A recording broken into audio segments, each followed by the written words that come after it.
Bonjour, c'est Mathieu pour le carologeek.com et aujourd'hui, pour mon premier tutoriel vidéo, je vais vous présenter comment intégrer un carrousel 3D dans votre site web.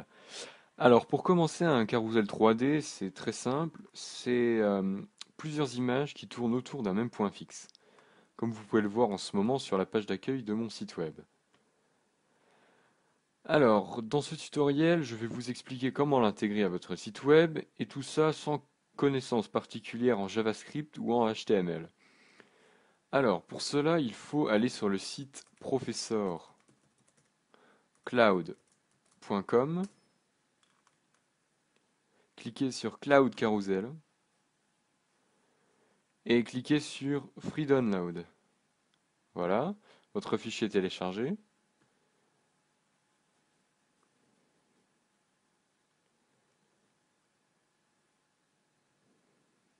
Voilà, vous déplacez le fichier zip sur votre bureau, vous le désarchivez.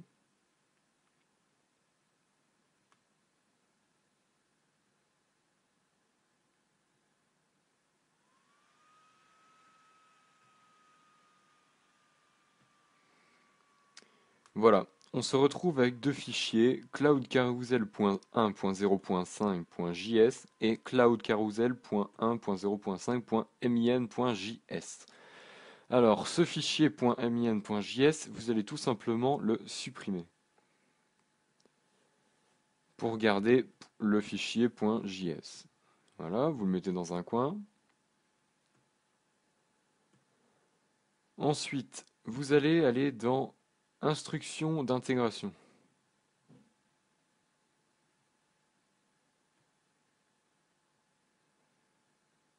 Vous cliquez sur Exemple HTML.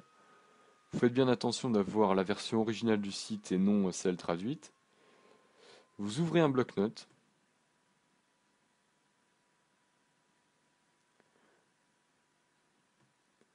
En attendant, vous allez copier la première adresse qui se situe sur la page ici. C'est une adresse ajax.google. Voilà. Attention à ne pas prendre les guillemets. Vous copiez. Vous la collez dans votre navigateur et vous faites entrer. Voilà. Là c'est pareil, faites bien attention à avoir la version originale, hein. Et vous allez copier la totalité de la page.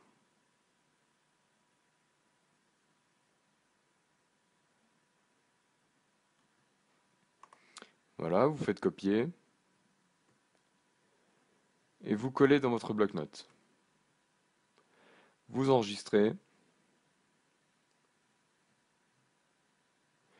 Et vous lui donnez le nom jquery.min.js. Vous enregistrez. Voilà, vous pouvez fermer.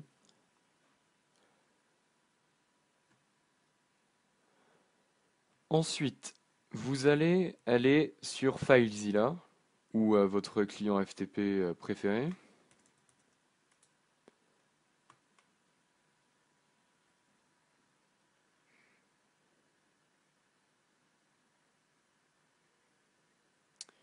Vous vous connectez à votre serveur.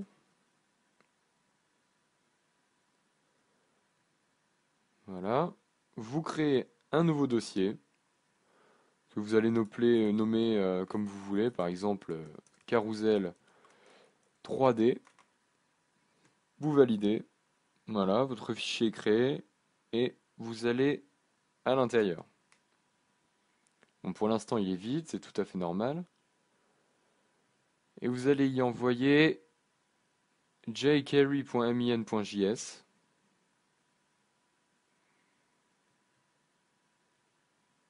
Ainsi que cloudcarousel.1.0.5.js.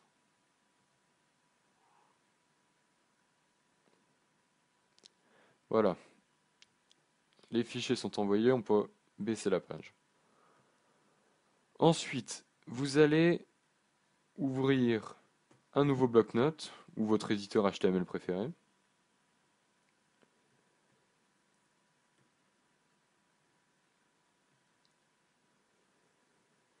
C'est pareil, hein, vous allez toujours dans exemple HTML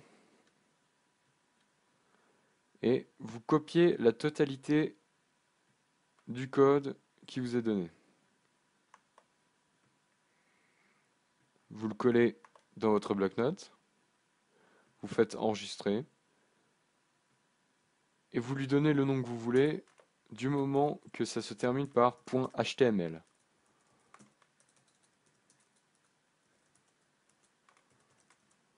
Voilà, vous enregistrez. Ensuite, vous allez modifier deux liens. La source des fichiers .min.js et l'autre .js. Alors, votre fichier est stocké sur votre site web. Donc, vous allez taper http le nom de votre domaine. Bon, moi, c'est lecarologeek.com slash le nom du fichier où vous avez stocké votre fichier. Moi, c'est carousel 3D slash jquery.min.js.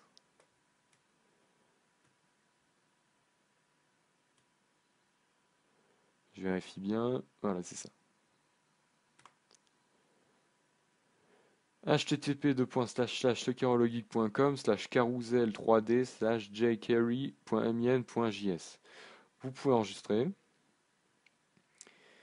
Vous allez également modifier cette ligne par euh, le chemin d'accès à l'autre fichier .js. Donc c'est la même manœuvre, puisqu'ils sont stockés dans le même fichier. Donc carousel 3D. Slash. Alors là, le nom est un petit peu plus compliqué, du coup, je vais le copier. Voilà. Et vous le collez ici. Vous pouvez faire enregistrer. Ensuite, on va s'intéresser à une autre partie, la partie avec les balises images. Cette partie-là.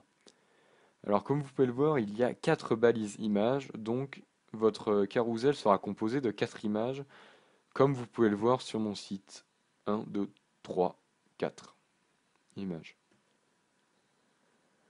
Alors, cette partie-là, vous n'y touchez pas. Si vous voulez une 5e image sur votre carrousel, il n'y a pas de problème. Il suffit de copier une ligne et de la coller juste en dessous. Ainsi de suite. Si vous voulez en rajouter 6, 7, 8 ou même si vous voulez en avoir que 2. Ensuite, on va s'intéresser à cette partie-là. Celle-ci et celle-ci. Alors, cette partie-là consiste à donner une courte description à l'image que vous allez ajouter à votre carrousel.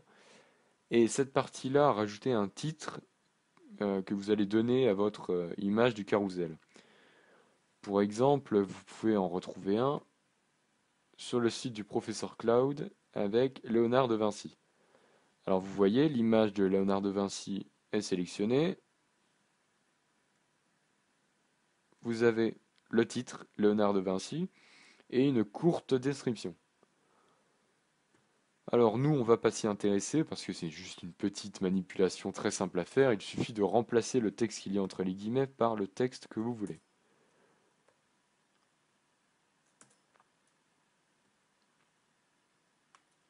Voilà. Ensuite, on va modifier l'image que vous allez ajouter à votre carrousel en modifiant la partie ici entre les guillemets qui est sélectionnée. Alors premièrement, il faut disposer d'une image, de préférence des mêmes dimensions pour un résultat plus optimisé.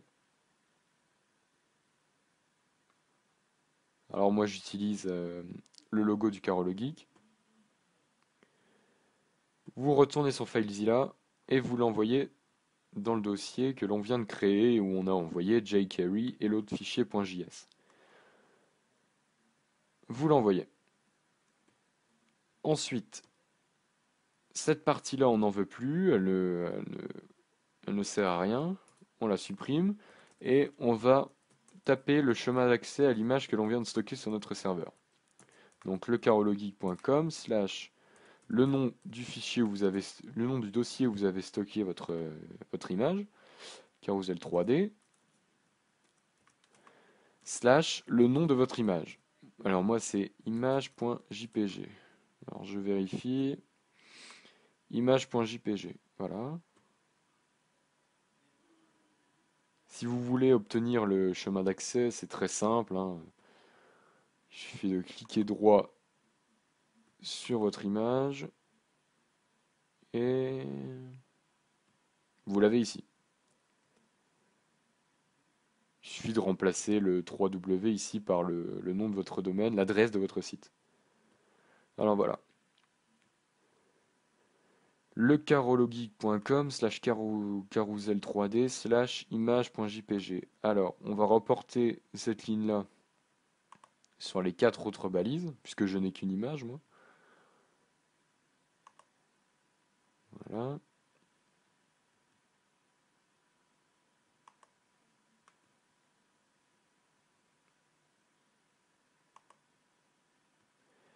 Et voilà. Vous faites enregistrer et maintenant on va aller voir le résultat.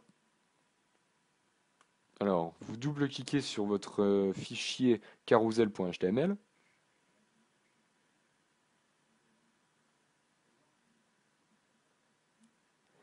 Et voilà, votre carousel est créé. Vous voyez qu'en cliquant sur le bouton Right, là, ça s'anime. Et Left, c'est la même chose, mais dans l'autre sens. Voilà.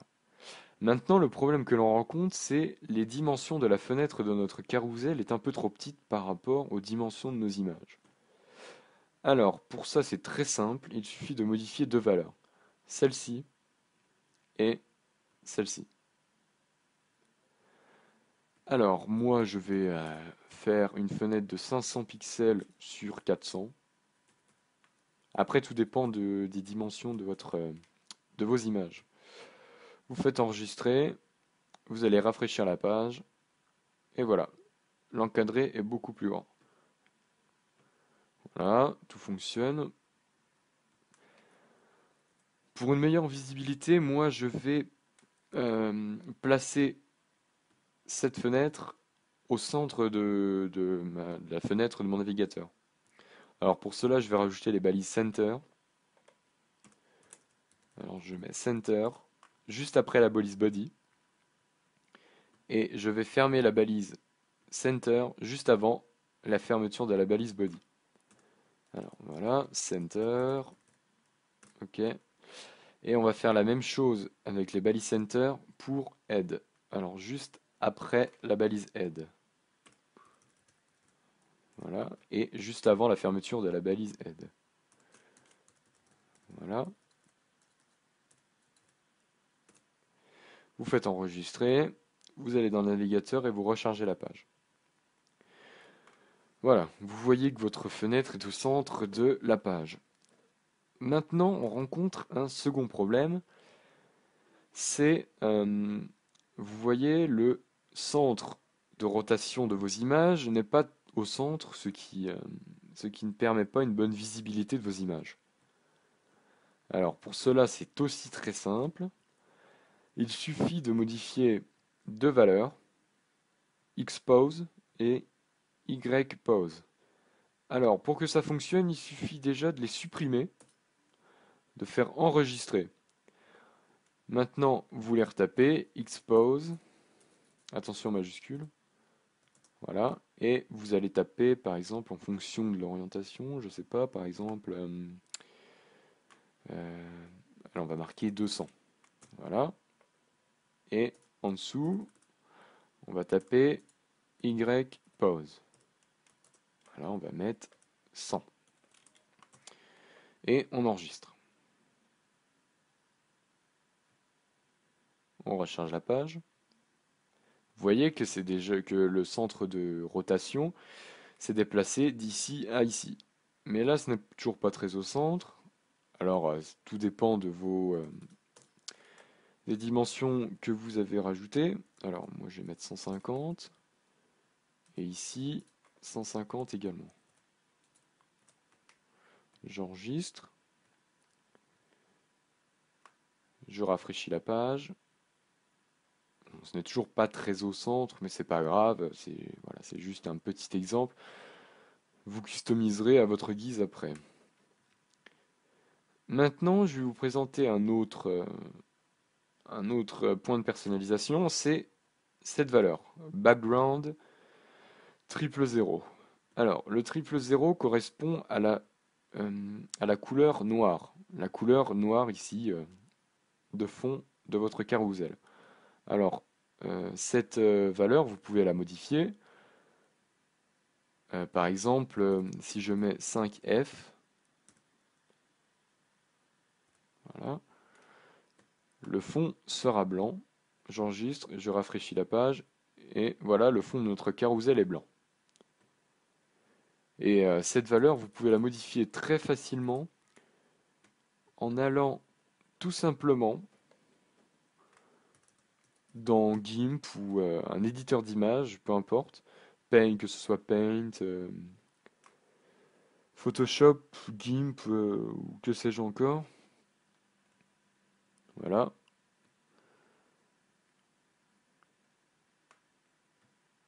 Une fois ouvert, vous allez cliquer sur votre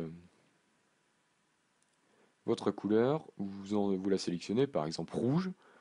Notation HTML, vous copiez ce petit code. Attends, pardon. Voilà, par exemple en rouge. Vous copiez ce code. Et vous remplacez les trois valeurs ici par le code qui vient d'être généré. Vous collez, vous enregistrez et vous allez recharger la page dans votre navigateur. Voilà, vous voyez que le fond est rose. Bon, après, c'est en fonction de vos goûts et de l'esthétique de votre site web.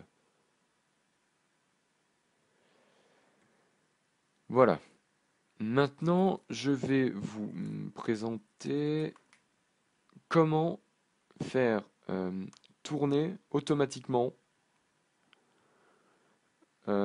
votre carrousel comme vous pouvez le voir sur mon site en ce moment. Vous voyez les images qui tournent environ toutes les 3 secondes.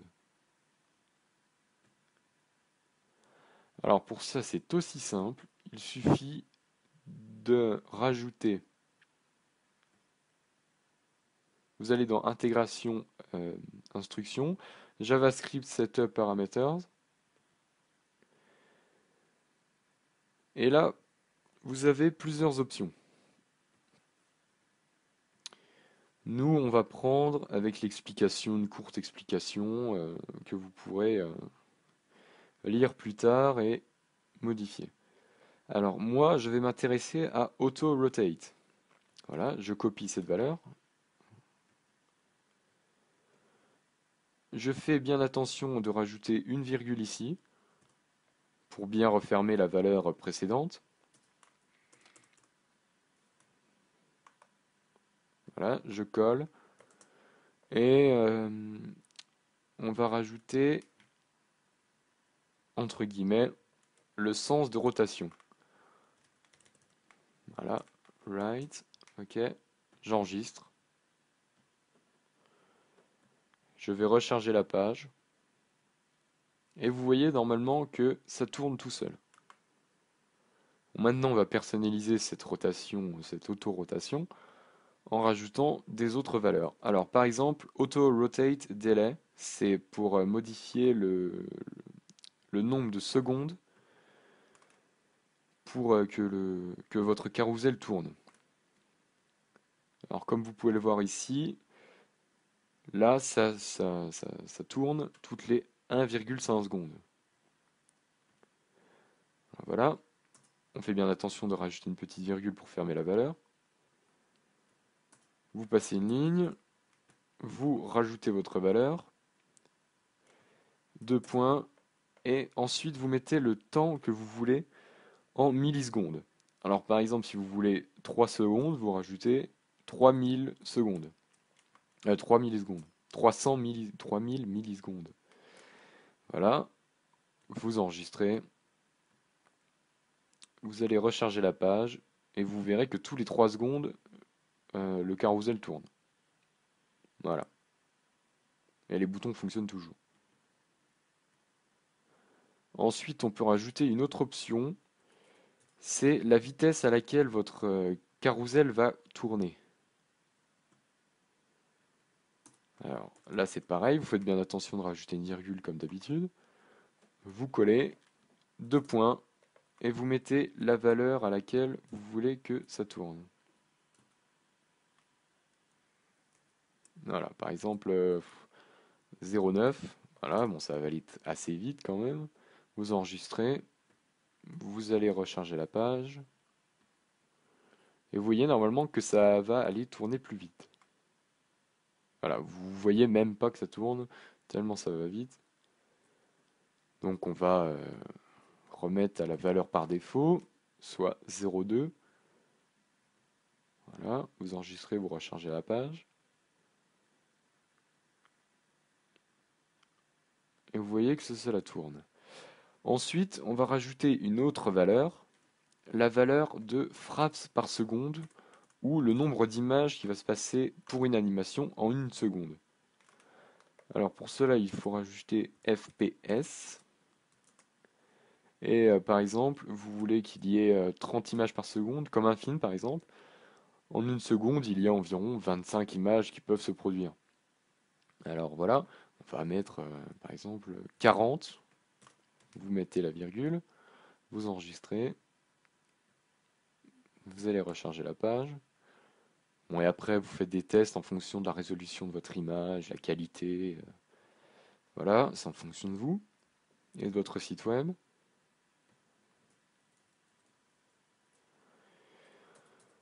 Voilà, je crois que j'ai fait le tour. Ah oui, vous pouvez voir aussi sur mon site qu'il n'y a plus les boutons right and left. Bon voilà, je les trouvais pas particulièrement beaux, alors je les ai tout simplement supprimés au lieu de chercher à de les modifier pendant plusieurs minutes. Alors voilà, si vous voulez supprimer comme moi les deux boutons left and right, il faut supprimer les deux lignes sélectionnées. Ces deux lignes ici, vous les supprimez, vous faites enregistrer. Et vous allez voir qu'ils ne seront plus là. Voilà, le bouton left and right ne sont plus là. Bon, c'est sûr, vous allez retirer les boutons left and right si vous avez enclenché la valeur auto rotate. Maintenant, si vous voulez comme moi, par exemple, rendre cliquables vos images,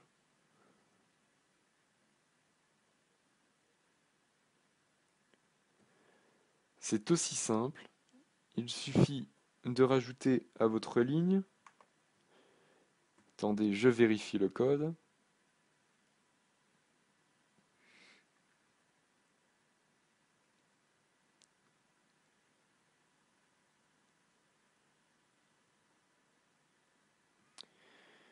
Voilà. Alors, j'ai un petit bug. Voilà. Alors, pour cela, c'est très simple. Il suffit de rajouter une balise. La balise A, H, R, E, F égale, entre guillemets, l'adresse de votre site ou du lien que vous voulez rajouter. Alors, par exemple, lecarologeek.com.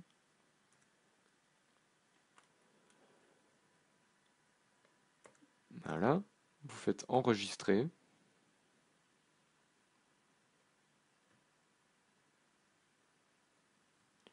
Vous allez recharger la page. Et vous voyez que quand vous êtes sur que votre image est désormais cliquable. Et que les autres aussi. C'est normal, j'ai oublié de rajouter une autre petite balise.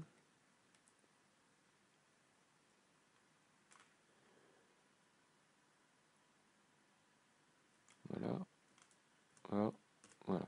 Normalement, ça va être bon. Vous enregistrez. Vous allez recharger la page. Et que celle-ci, désormais, n'est cliquable. Alors, quand vous allez cliquer sur cette image, vous allez vous retrouver sur le site du lien que vous venez de rajouter.